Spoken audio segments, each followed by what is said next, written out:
նախասում զարմացա, որ այս անգամ ՊՊՑ-ն դիմացս չկտրեց, շրջիկ թափառախումբը դիմացս չկտրեց եւ նաեւ օլիգարխը չվիրավորեց հայոյեց ձեր իշխանության մաս կազմող, որպեսզի հաջողանան ձեզ, հիմա բուն հարցին անդրադառնամ։ Հայաստանի Հանրապետության Սահմանադրությունն ու Հայաստանի միջազգային պարտավորություններն ամրագրում են պետության անհատ լինելը եկեղեցուց եւ եկեղեցու ներքին գործերին իշխանության միջամտելու արգելքը։ Վարչապետը Սահմանադրությամբ ու օրենքներով ունի սպառիչ լիազորություններ, հիմա ուզում եմ հասկանալ Սահմանադրության կամ օրենքների կոնկրետ որ լիազորությամբ եք ստեղծել հայաստանյաց առաքելական եկեղեցու բարենորոգման խորհուրդ եւ հայտարարություն եք անում, որպես Հայաստանի Հանրապետության վարչապետ եպիսկոպոսների հետ միասին խնդրում եմ նշել կոնկրետ լիազորությունները, նաեւ կապված կաթողիկոսի թեկնածուների բարեվարկության ստուգման անցկացնելու ձեր մտադրության հետ կապված եւ դուք ձևավորել եք այսպես կոչված բարենորոգման խորհուրդ, նշել եք, որ խորհուրդը կարևորում է գործընթացի իրականացումը, ներառականությունը, հանրային վստահությունը, թափանցիկությունը եւ պատասխանատվության սկզբունքները։ Հիմա ես խնդրում եմ ասեք, ինչպես կարող եմ մասնակցել խորհրդի աշխատանքներին, իրականացնել դիտորդական առաքելություն,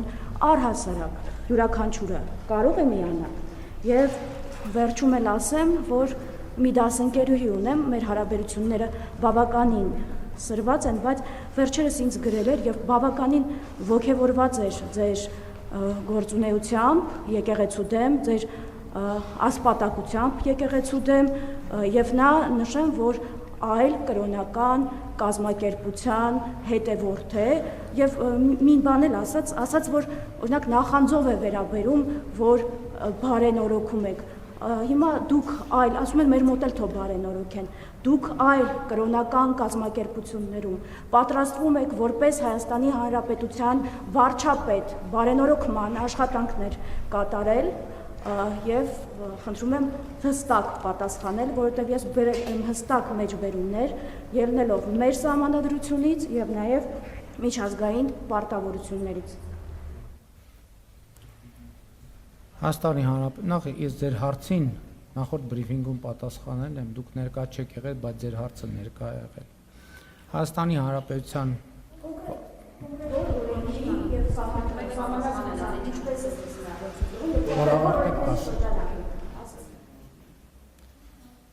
Հայաստանի Հանրապետության վարչապետը պարտավոր է զբաղվել այդ թվում երկրի անվտանգությանը սպառնացող վտանգներով եւ կտրիչ Ներսիսյանը իր գործունեությամբ սպառնալիք է Հայաստանի Հանրապետության անվտանգությունը KGB-ի գործակալ իր եղբոր հետ միասին։ Սա առաջինը։ Անի գործ չեք հարուցում, ինչի քրեական հետապնդում այդ դեպքով չի իրականացվում։ Այսինքն հենց այնպես ուղղակի ասել հանցագործությունը դա օդի մեջ անելու մի բան է, որ օրինակ չպատժել։ Ինչ գործ ունի արտոց նախագահ։ Հիմա տեսեք, երբ որ ձեզ հավատարմագրումից զրկեն, ձեր այս պահվածքի համար ասել դիտարկումներ էին անում, ինչու հենց հասարակի դիտարկումներին որոշեցիք, որ ինձ կարող են զրկել հավատարմագրումից։ Դուք ինձ հնարավորություն չեք տալիս ձեր հարցին պատասխանել։ Ձեռներով այդ շարժումներն էլ բան արեք։ Ձեռներով շարժում հանգիստ պահեք ձեզ, հանգիստ պահեք ձեզ։ Գիտեք այսօր ինչի ձեզ, ինչ է այսօր Հարգելի լրագրող, թույլ կտաք ավարտել։ Հարգելի լրագրողներ, դուք պատրաստվում եք այս հարցերով զբաղվել, թե չեք պատրաստվում։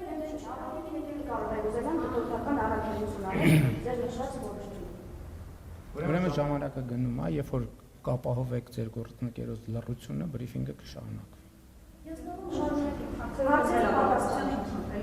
Եվ երբ որ կապահովեք ձեր գործընկերոջ լռությունը, բրիֆինգը կշարունակվի։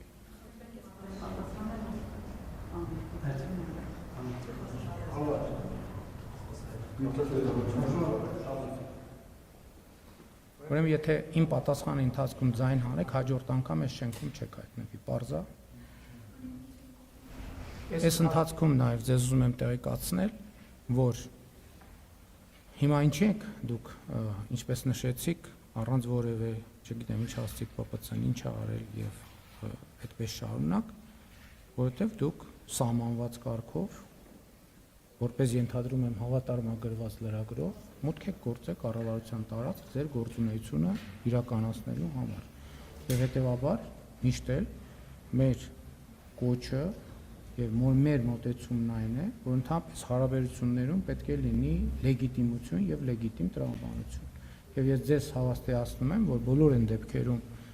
ոչ միայն դուք ցանկացած մեկը կգործի այդ տրամաբանությամբ որևէ խոչընդոտի չի կարող հանդիպել, որովհետեւ Հայաստանի Հանրապետությունում կա խոսքի ազատություն, մամուլի ազատ գործունեության հնարավորությունը մեզ համար կարեւոր է եւ մենք ամեն ինչ կանենք դա ապահովելու համար։ Ինչ վերաբերվում է ձեր մյուս հարցին, ես առաջին մասով արդեն պատասխանեցի, շարունակելով ասեմ, որ ես ինքս ինձ համարում եմ հայաստանյան առաքելական Սուրբ եկեղեցու հավատավոր հետևորդ, ես այդ համայնքի անդամ եմ, եկեղեցու գործերով զբաղվելը որևէ կերպ չի կարող հակադրության մեջ դրվել իմ եկեղեցու հավատավոր հետևորդ լինելու փաստի հետ, որովհետև ուզում եմ մեր բոլորի ուշադրությունը հրավիրել, որ եկեղեցին առաջին հերթին եկեղեցու հավատավոր հետևորդներն են, որովհետև Հիսուս Քրիստոսը նոր կտակարանում ասում է, որ այնտեղ որտեղ իմ անունով 3 հոգի կհավաքվի, հենց դա է եկեղեցի։ Ես առիթ ունեցել եմ ասելու, որ այո, հոգևոր սպասավորները եկեղեցու սյուներն են, բայց եկեղեցին ժողովուրդն է, նրա հավատավոր հետևորդները։ Այսօր գիտեք ինչ,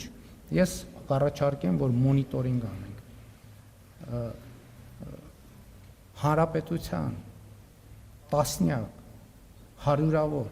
եկեղեցիներում պատարակներ են տեղի ունենում դատարկ դահլիճներում։ Եվ որ շատ դեպքերում կտրիչ ներսյանի համակարգը չունի հնարավորություն կիրակնօրյա պատարակներում այդ գյուղի համայնքից բնակիչներից գոնե 5, 10, 15, 20 հոգի վեր։ Գնացեք բանի այդ կիրակնօրյա պատարակները։ Ես այս վերջերս մի տեղի հետ կապված հարց կար հետաքրքրվեցինք եւ ասցին, որ պատարակին մասնակցել է տվյալ քահանան եւ իր ընտանիքի անդամները։ Իր ընտանիքի անդամից դուրս որևէ մեկը չի մասնակցել։ Եվ այն, որ եւ մենք այո կտրիչ ներսյանին մեղադրում ենք եկեղեցու դռները փաստացի հավատավոր հոտի առաջ փակելու եւ հավատարիմ հոտին եկեղեցուց օտարելու մեջ եւ ցավոք կամ ոչ ցավոք փաստն այն է, որ իմ երկու կարգավիճակները չեն կարող բաժանել եւ ամեն ինչ պետք է տեղավորել այդ համակարգում։